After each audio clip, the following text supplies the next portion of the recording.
Ipaubos sa refresher seminar ang mga driver sa mga ambulansya sa 22 ka mga barangay sa Talisay City. Talisay City Disaster Risk Reduction and Management Office ug Talisay City Fire alang sa safety driving. Matud ni Joy Tumulak, ang hepe sa City Toda sugod-sunod semana, ipahigayon ang seminar alang sa mga emergency vehicle driver aron kalikayan nga makadisgrasya sa panahon nga nagresponde og emerhensya.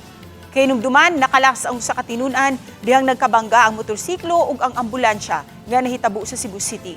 Giklaro ni Tumulak nga ila gayud pasidan-an ang mga driver nga bisan kun adunay emergency, dili sila basta-basta nga mag-counterflow. Ug diha sa pag-agi sa mga intersection, siguroon gayud nga clear ang dalan ug nag-andar usab ang mga emergency lights ug ang siren niini. Importante kaayo nga naagitay mga seminar unya kina reminders, no? I-remind sa nato sila nga extra careful kita sa atong buhaton. Every time nga atong buhaton para makaayo ug makaayo pud sa atong pasyente ug makaayo pud sa uban.